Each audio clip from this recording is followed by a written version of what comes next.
There are so many different things that you can do to be as rich as you possibly can, right? But the bottom line comes down to one thing. If you get this one thing wrong, the chances of you being rich are second to none. And the chances of you being broke for eternity are sky high. Because when we want to be rich and successful, it's not just in this life, it's also in the afterlife. What is this one thing that I'm talking about here? It is sincerity.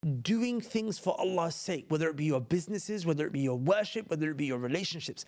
And I promise you, inshallah ta'ala, especially if you're into productivity and optimizing your time and effort, this video right here is going to really open your eyes. It's going to help make your business and anything else that you do that's not directly religious a vehicle towards earning the next life. With that said, in case you're wondering who I am, my name is Imran ibn Mansur. I am a student of Islamic knowledge and also I give da'wah, and I am a seven-figure entrepreneur. Currently, I help Muslims who are course creators, coaches, owners of agencies and communities that they've monetized. I'm helping these brothers scale to seven figures the same way we did with our businesses, alhamdulillah. And if you stick around towards the end, I'm going to show you how you can access our 7 steps to 7 figures blueprint that I'm going to be unveiling and revealing at a webinar this Sunday, inshallah ta'ala, coming up. And guess what's going to be for free? With that said, let's get into the episode.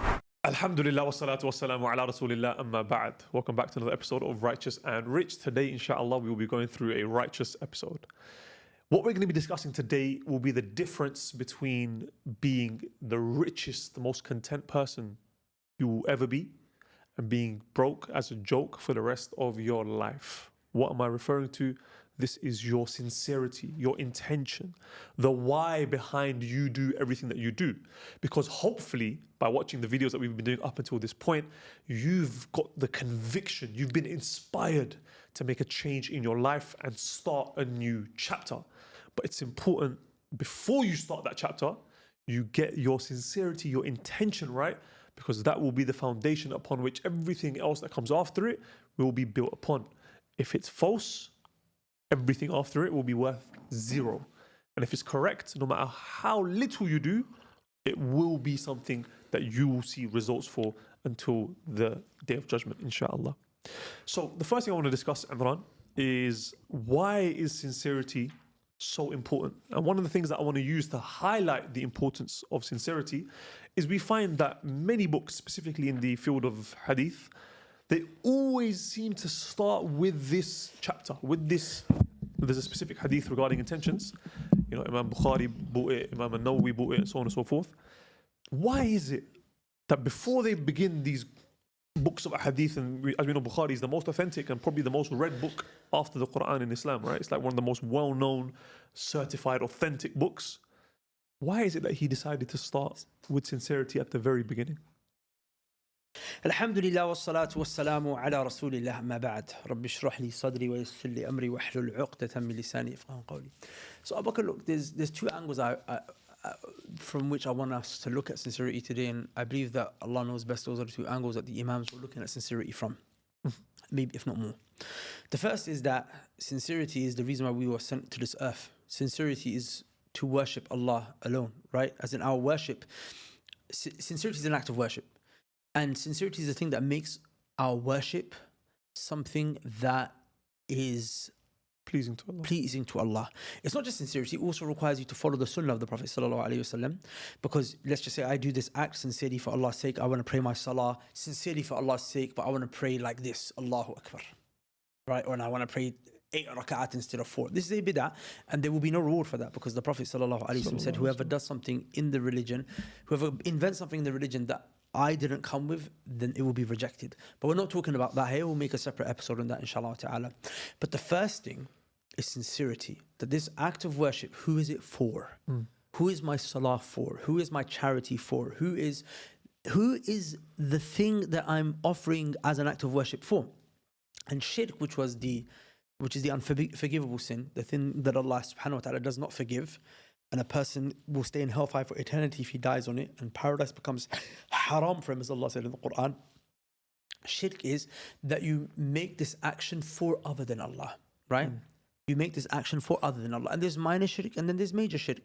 Minor shirk is that you started an action for Allah's sake, but then it entered in your heart wanting to do it for other than Allah, right? For example, if you're praying salah and you're rushing, but someone walks into the room, suddenly you slow down, your recitation becomes amazing, you take your time, you're praying with khushu'. A person leaves and your khushu' leaves as well. Exactly. So your khushu' was only there for the person that was there. Right.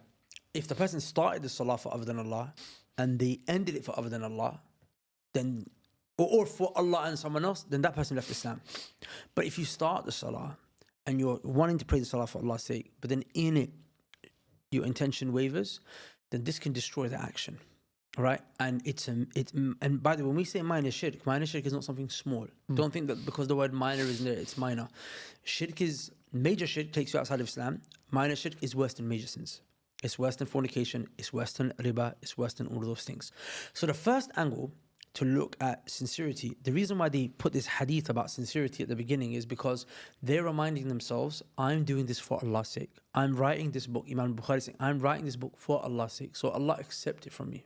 Oh, wow. I never even thought about it that way. Yeah. I would have thought they were doing it for the student who's going to read it. Listen, you're about to go embark on seeking knowledge. That as well. Make sure, but I actually, I know, but that's the only thing that came to my mind. I actually didn't think that they're doing it for themselves. Yeah, that's actually crazy. It was to remind themselves that they're doing this for Allah's sake, and also to remind the reader when you read, you're reading this for Allah subhanahu wa ta'ala's sake, right? And the hadith mentions that actions are in accordance to your intention, and everyone will be rewarded based on their intention. And then it gives it an example, which we can mention at the end. I think you wanted to mention the hadith at the end, right? Because the hadith talks about hijrah as well. Right? It talks about if you've done an act of worship for Allah's sake, then your reward is with Allah. And if you do the action for other than Allah's sake, then your reward is not with Allah. Just really quickly, if you're a course creator or a coach, are you confused about how to scale your business to 7 figures? If so, you might be even more confused as to how we managed to scale our courses to 3 million plus whilst we were seeking knowledge and giving da'wah full time.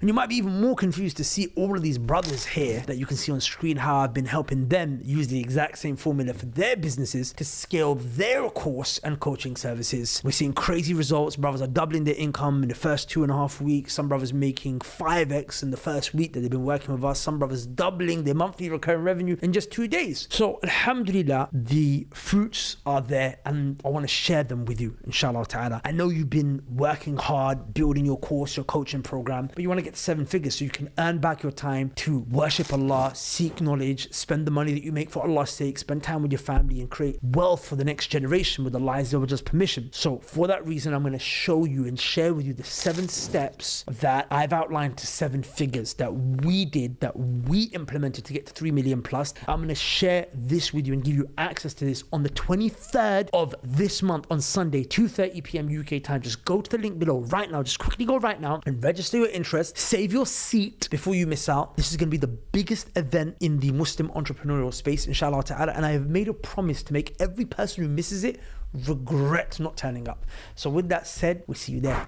Your reward is going to be with whatever it was that you did it for. If you did it to please the people, then the fact that people are happy with you, that's your reward. So actually the first angle is that we start with sincerity because this is the essence of why we were created, which was to do worship to Allah, for Allah, with sincerity. And worship is not accepted without it. Second reason, my bro, is because without sincerity, whatever you do is wasted.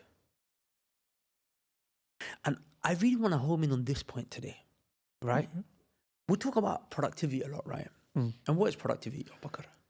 Productivity is getting the maximum output from your input. Right. So if you spend an hour and you make 10,000, you'll be more productive. Or you get 10 meetings in, you'll be more productive than if you got 1,000 or one meeting. Or if you had that one meeting, but it was the equivalent of 1,000 meetings because of the leverage that you had, right? Exactly.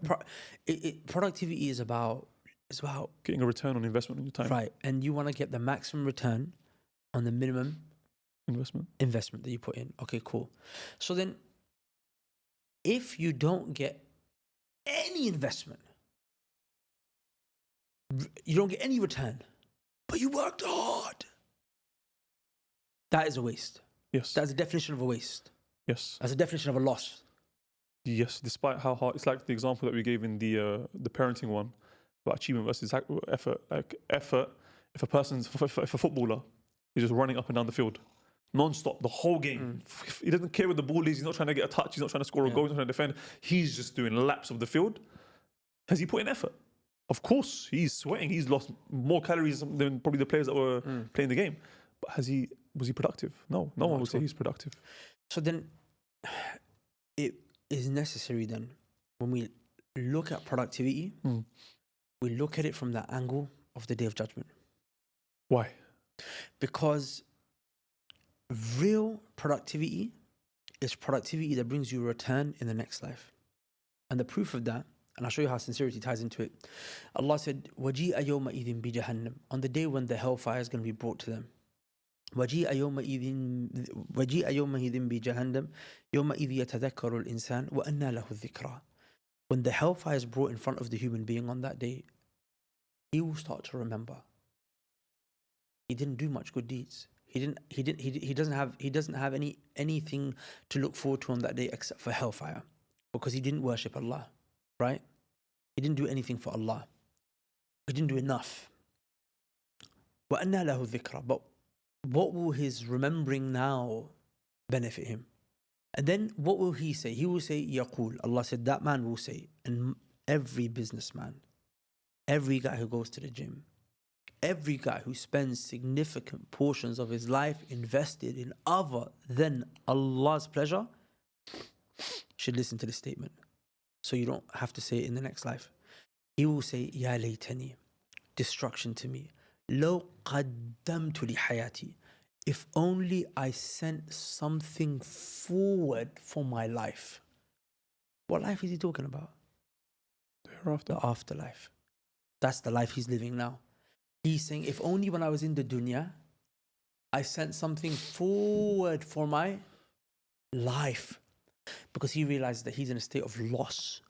So what sincerity does is that it doesn't just cause your action to be an action that is for Allah's sake.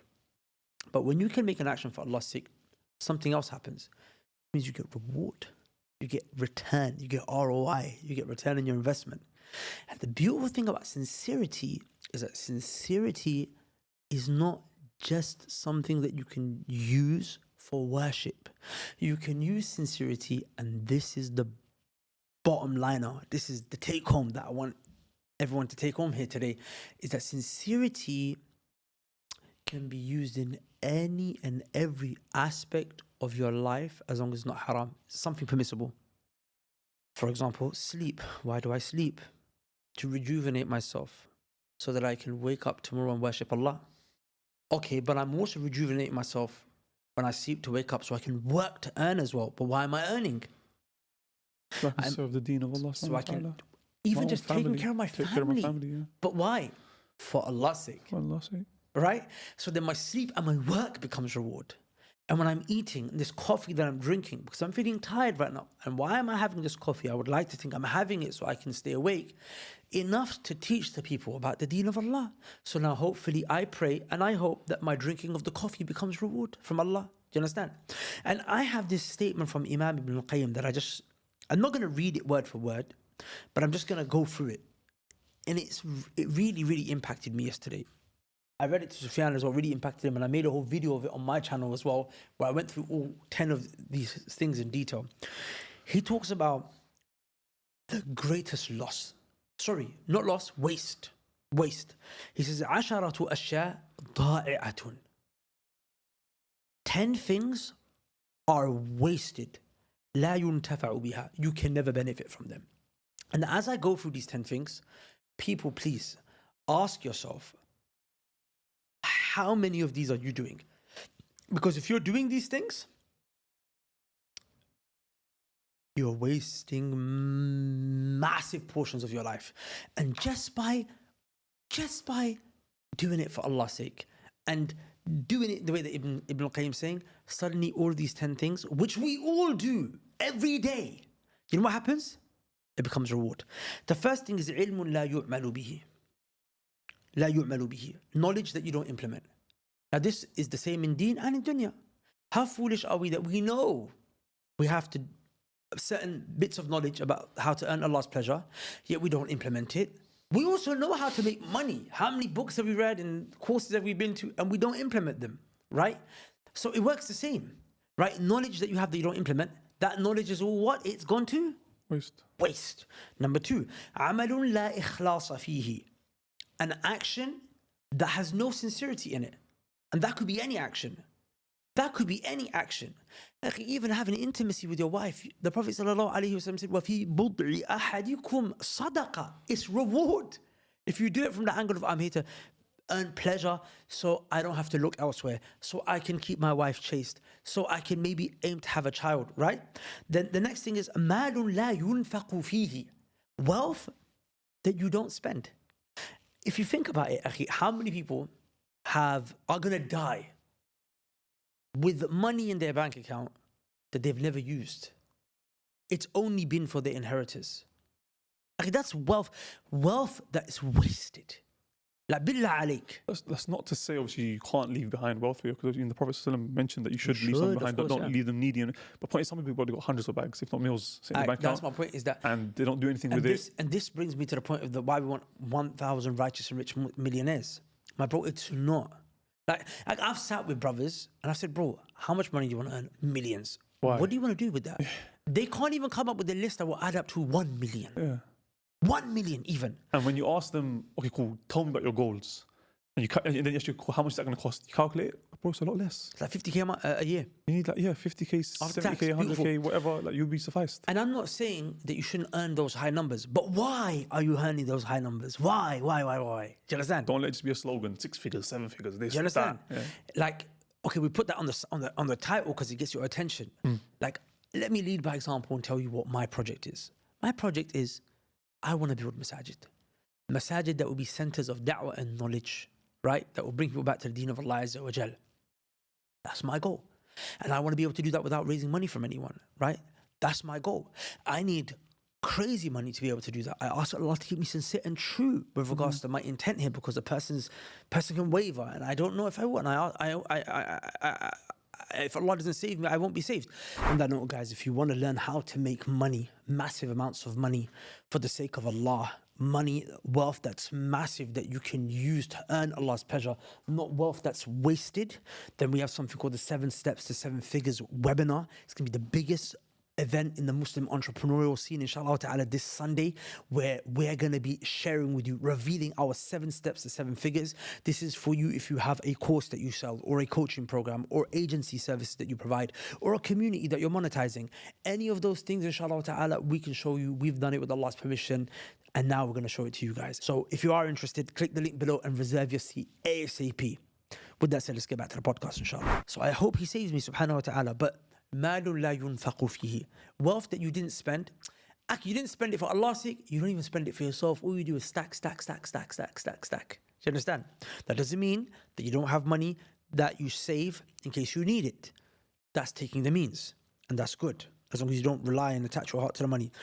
Okay, the next thing. So that was what, 3 things, yeah? 4th thing, قَلْبٌ فَارِغٌ مِّن مَحَبَّةِ اللَّهِ. A heart that doesn't love Allah. That is a heart that has gone to waste. What after that? وَبَدَنٌ مُعَطَّلٌ.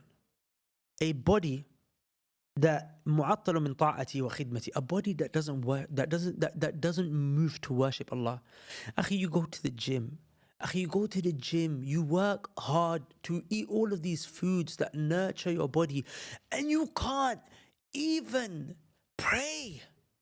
You can't get up to walk with your feet that you can do these heavy squats with to the masjid. You can't fast today for Allah's sake. Yet you have a body which is wasted. You've wasted your body. All of those, akhi, you've gotten big just to be able to take selfies, just to be able to look good for your wife. Okay, but where is Allah's portion for you? Where is the portion for Allah in your body? Do you understand? And the reason that Ibn al-Qayyim is mentioning these things, because these are things that we do. And we spend our life learning, but we don't implement, or doing, but not for Allah's sake, right? We spend our life earning money that we don't ever spend for Allah's sake. We spend our life what? Loving, but not Allah, or taking care of our bodies that don't worship Allah. And then muhabbatun la tataqayyad bi mahabbatillah. When you love someone, but not for Allah's sake, it's gone to waste. You love your child, and it's not for Allah's sake. It's gone to waste. Am I saying it's haram to love your child naturally? No. Natural love is always going to be there. But it's a waste in terms of the day of judgment if it wasn't for Allah's sake. You love your wife naturally, of course, but it's a waste on the day of judgment. That love is all of that love and the things that you did because of that love, if it wasn't for Allah's sake, is a waste.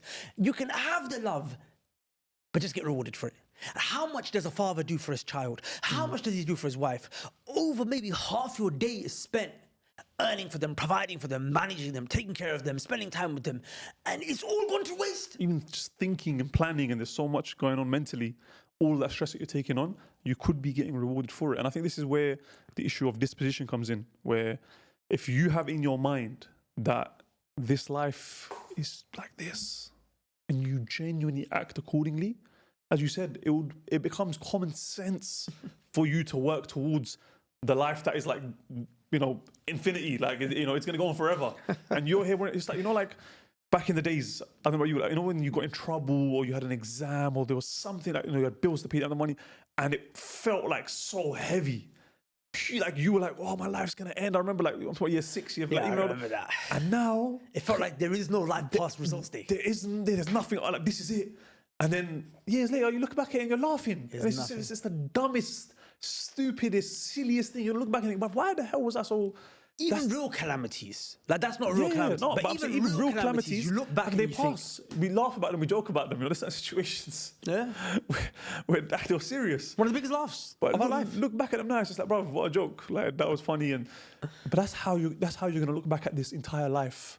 So you're here stressing about, how am I going to, provide for my family? Oh, I have to get a mortgage so I don't have to pay rent. How am I going to I have to do. No, bro. You got your priorities twisted. Your disposition is twisted. You need to fix up and get your priorities straight and bring some sincerity into your life. Barakallah feek, man. Barakallah. The next thing he mentions is waqtul mu'attal. Time that you don't use to get close to Allah. The next thing he mentions is fikrun yajulu fima la yanfa. Thoughts that just go around on things that are not beneficial.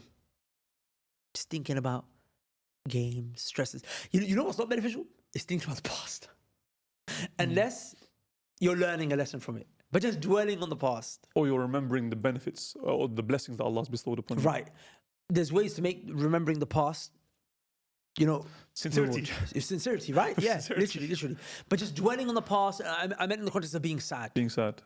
Or worrying about the future. None of that benefits you. Because you don't even know if you're going to make it there. And the past already gone. The next thing he mentions, and this one was deep. Maybe some people it's going to pinch some people. وَخِدْمَةُ مَنْ لَا تُقَرِّبُكَ خِدْمَتُهُ إِلَى اللَّهِ. Serving someone who the service of that person doesn't bring you close to Allah. That boss that you serve, that person that you serve, and you spend so much time. If you serve your parents, it brings you close to Allah. Right? Serve scholars, mashayikh, serve the people in Hajj, serve your guests, brings you close to Allah. But being in the service, being in a job that's dead end, making money through a service that you provide where there's actually no benefit. But even then, your intention could make it, like, for example, if you intend to serve this person, to bring them closer to Islam, to show them... Your intention can fix it for all of them. All of them, yeah. But it's some things that are just pure waste. Like, for example, a sports star. What are you serving? So I want to bring Islam higher through my achievements and through... Possibly, I'm just saying as in... Yeah, those are anomalies and stretches. Anomalies, there are a million and one ways. Possible. There are a million and one ways that you could bring Islam higher, right? And if you actually want, if that was actually what you wanted to do, you wouldn't even look at sports. You look at becoming a sheikh or a da'i or something like that, right? Also, like becoming a vlogger, because you know what I'm saying. Like, anyway, not that I'm saying vlogging for business strategic purposes is bad. Okay, the next one he mentions is fear and hope from a person. So being scared of someone or hoping from someone, and that someone that you're hoping for, his forehead is in the control of Allah. He doesn't have the ability to bring good for himself or harm for himself. So why do you fear him? And why do you hope from him? Akhi, these 10 things, when you deep it, wallah, just deep it, my people, yeah? Has Ibn Qayyim not summarized life in these 10 things? Knowledge that you don't implement. Actions that are not for Allah's sake. Money that you don't spend. A body that you take care of but doesn't worship Allah. Love, but you don't love Allah. Or love for others, which is not for Allah's sake. Time that is wasted. Thoughts that don't benefit. this life, if you've gone through those 10 things and you found one of them you can relate to, and I know that I can relate to a few of these, may Allah forgive me and protect me, I mean. But if you could find one of these that you can relate to, reason to be scared, right? And if it's not from the angle of scared of Allah's punishment, which definitely should be, from the angle of, bro, we live in this day of productivity and return on investment, and want to make the most. Bro, this is a waste. Waste. You spend hours thinking about that which doesn't benefit you. You know, the thinking thing is deep. You know, Imam Ibn Qayyim, the same one who wrote this book, he's got another book called Ad-Dawa, and in there he's got a section on thoughts, about how thoughts can lead to sins. And in there he talks about the different types of thoughts, the bad thoughts, the good thoughts. He even talks about the different types of good thoughts, and it teaches you how to he teaches you how to prioritize good thoughts. Sorry. He teaches you how to prioritize good thoughts. You understand? He teaches you how to prioritize good thoughts. I'm having good thoughts of you right now. And he gave examples, which we can go into, maybe leave that as a cliffhanger for another video. The last thing I want to touch upon before we conclude and wrap up is how to keep sincerity at the forefront, how to correct your attention, how to come with the right. Because usually sincerity, it's not actually a conscious thing for people. It's not something you step out and think, you know what's my intention for this? It's usually it just happens. So what are some of the ways? So I'm going to go for some of the ways that I found to be beneficial, and feel free to jump in at any point, and maybe you can mention some of yours as well. Please. So the first one for me is, if you're constantly in a state of remembering Allah in different situations, you will find that when the situation calls for it and an intention is needed, Allah will be at the forefront of your mind. Because He's at the forefront of your mind all the time, He will then become at the forefront of your mind when those times come when a decision is needed. Now, how do you go about keeping Allah at the forefront of your mind? Many things. You know, number one is dhikr, right? If you remember, if after every salah, you're doing a dhikr. When you're going into the toilet, you're reading a dhikr. When you're entering the masjid, you're reading a dhikr. When you put your clothes on, you're doing a dhikr. In the morning, in the evening, you're doing a dhikr. After salah, like, if you're doing a dhikr at all these different points in time of the day, it's very rare that even an hour will go by, or less than an hour, and you won't say something that will remind you of Allah. The dua for getting into a vehicle, the dua when you're sitting down, just say Bismillah. Even just Bismillah. How many things are there, you know, you can, before anything and everything, you can say Bismillah. So if you're constantly in a state of remembering Allah, what really hit this home for me was Guled. I remember, and it stuck with me from early on. Whenever something would happen, yeah, and he kind of said it in not in a funny way where he was making a joke out of it, but like anything that would happen, all I would hear him say, La ilaha. But it's the way that he was saying, you know, like that. And before you know, I realized I started adopting it as well. Yeah, La ilaha illallah. But the way he would say it, like anything bad that would happen, you know, and then I realized, like, wow, like me, you know, I was like, oh, rah, matting. But I started adopting myself as well. And I found myself saying, La ilaha illallah, like whenever anything would happen. And that was just beautiful, because it's like, that's one of the things, because even there's a hadith that mentions, I think one of the companions, he hurt himself and he said, ouch, or ow, or ow, something along those lines. And the Prophet said, had you said subhanallah, right? I think Bismillah. Subhanallah? I think it was Bismillah, but it was a dhikr. It was a dhikr. And had you said this, it would have been so much better for you. Yeah, and the angels would have lifted him up in battle. The angels would have lifted you up in battle. And that's the point. But if you're not in a constant state of subhanallah on your tongue, of doing this adhkar on your tongue, then you're not going to be in a state when the situation calls for it. Because as I say, you will die as you live. Bro, you will live as you live as well. Mm-hmm. Wow. That makes sense? That's deep. You will live as you live. That makes sense. Yeah. But, no, definitely. And just to echo that point, look, it requires practice. And I'll just share a personal story with you guys. There's a particular dhikr you should do when to protect yourself from danger, right? أعوذ بكلمات الله التامات من شر ما خلق. The Prophet ﷺ said, whoever says this when he comes to a place, he will be safe and no harm will touch him until he leaves that place. So I remember there's a point in my life where my life was at stake, and it was a very, very scary time. And I didn't know where my enemies were. I didn't know where they could come from.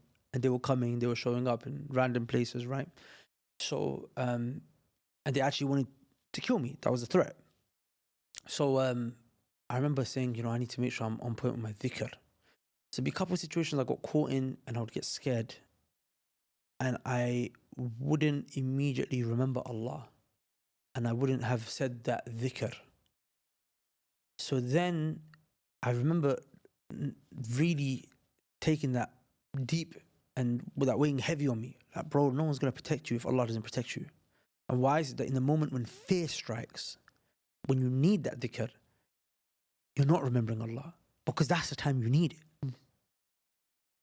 So I kept training myself to the point where I just found myself in any situation where even now, if I sense danger, with Allah's permission, His virtue, and I'm not saying this to show off or for anyone to hear my good deeds, but because it's not from me, it's from Allah's virtue, and it's from Allah's aid, and from Allah subhanahu wa ta'ala's assistance, and from His mercy, that He allows me, that's the thing that I say.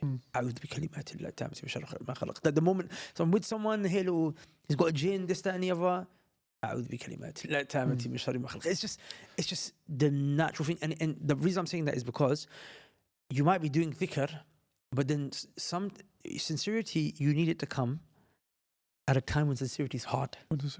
Because the desire for showing off is kicking in. The desire for impressing others is kicking in. Sometimes that needs something extra to override it. And that's why the practice element really helps. So keep trying. The other couple of things I can mention here. And sorry, on that point, you can create and engineer situations. Might not be at that same level of danger. Like, obviously, don't put yourself in danger intentionally to train this. But put yourself in situations that are extremely uncomfortable. Like, for example, cold plunges, cold shower. In that moment, make sure that when that cold water hits you, the first thing comes out of your mouth is dhikr. When you put yourself in an uncomfortable situation, like sleep on the floor, and it's uncomfortable, you're going to be, your body's going to be aching. In that time, remember Allah. Constantly try and put yourself in situations of discomfort. And it actually helps to ease the pain. Yeah, it helps ease the pain, yeah. And because it's just focus, discipline, and Allah will make it easy for you. So another thing that really helps with sincerity is getting to know Allah. Seeking knowledge. Sincerity is all about who you're doing this for, right? Yeah. You'll never do anything for the creation purely for the creation if you get to know who the creation really is. Creator. Creation. You'll never do anything for the creation once you get to know the creation for who who they really are, for what they really are. Imam Ibn al-Qayyim said, no one ever leaves off the creator for the creation if he actually knows the creator.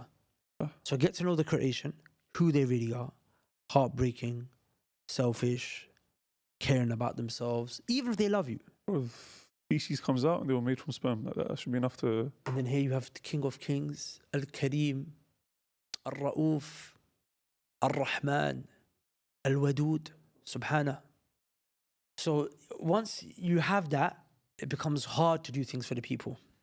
It's like they're saying it, don't think about how small a sin is. Think about how great the one you're doing the sin against is. And that's only going to come about by learning about Allah. And that was actually one of the things on the list is always to learn about Allah subhanahu wa ta'ala. Because that will, like imagine, it's like if you hear, like imagine hearing about, a mafia, like the more you learn about certain bosses, or certain gangsters, into your heart, if you see that person, you might be like, but again, the same way, but you don't learn about Allah. And that knowledge of Allah, that fear, that hope, that love, all of that would come into place when, like you said, times when sincerity is required. It will allow you to do that. Barakallahu feek. Another thing I would mention is have people around you that remind you to be sincere. When they see you maybe doing something that might be insincere, or just generally they just remind you. And I feel, alhamdulillah, it's one thing that Allah's really blessed me. I've got good brothers around me who, if they see me or say, like, what's the intention, they'll pull you up on it and say, you know what, what's your intention behind this? And sometimes that's all you need to even think about it. Or sometimes you see someone else in your circle doing something, a good deed or whatever it is, and that will inspire you to want to do that deed as well. And that will only come about by having those type of people around you. But if you've got people that are show-offs and people that just want fame and people that just want the dunya, then I'm not going to be surprised when you also struggle to have sincerity in your actions, because you are the sixth of the 5 people that you're around. The last thing I'll mention is, especially if we're talking about how to have sincerity for like a business project, right? And how to make every day that you come to work, make it something that brings about sincerity, is that have intent with regards to, most people, if you ask them, like, why are you making money? They would try and force a good reason, a sincere reason, which is good because they're trying, right? But the reason it becomes hard is because you never built that action on that why. So to really sit back and ask yourself, what's my why, right? And to write it down. Like, I remember when I actively took a shift towards really focusing on business more, because I've always been a part-time entrepreneur, right? But when I actually actively took the shift towards really like, okay, I'm actually going to put time into this entrepreneur space, I actually had to check myself. Like, why? Because I remember feeling like, well, this is not fulfilling. I just want to go back to just doing what I usually do, which is sit and give da'wah to the youngsters in the masjid. I was like, you know what? The reason I'm doing it is because all of that da'wah that I've done all those years, it required money and it required a masjid. I'm doing this to build that masjid. I took a break from the most noble act, which is to call people to Allah, right? Full time, so I can go and get the money to be able to build a places where I could then do that for the rest of my life. So because I had a starting point, that's really important, because that everything else you do is built on that. And then it's easier to remind yourself of something that you actually spent a lot of time doing at the beginning. And then I constantly talk about it. I talk about it wherever I go. I talk about it to people. I talk about it to myself. I remind myself. I have it written, write it in your journal, your life manifesto, whatever you want to call it, Write it. Let it be clear. Let it be first thing you see on your phone when you log onto your phone, when you turn your phone on. And I think that really helps. Allah knows best. Barakallah feek. The last thing I'll mention before we conclude is do more. If you have to do a good deed in public, make sure you do more in private. So whatever it is that people know that you're doing, make sure that you're always trying to do more. Because we live in a day and age, unfortunately, where people love validation from other people. And you do the smallest thing, it's such an urge to just put it out there. I want to get likes, I want to get comments, I want people to know, I want my friends to know, I want people to think good of me, which isn't necessarily a bad thing, as in we wanting people to think good of you, but just make sure that you save more for Allah to think good of you than you do for the people to think good of you. Because if the people think good of you, is good. But if Allah thinks good of you, that's the best, and that's what we should be aiming for and striving for. If all you have people think good of you, it's a waste. It's not even good. It's a waste. No, as in if that's all you have, but as in I'm saying, this is the greater goal. There's nothing wrong with that, having that as a goal. That is the greater goal. I don't even think it should be a goal. Imam Shafi'i said, people, رضا الناس غاية لا تدرك. He said, trying to please the people was something you can actually never even ever achieve. It's impossible. He said, the only way to get the pleasure of the people is by doing what the Prophet said in the Hadith, which is earn the pleasure of Allah. And Allah will cause the people to be pleased with you.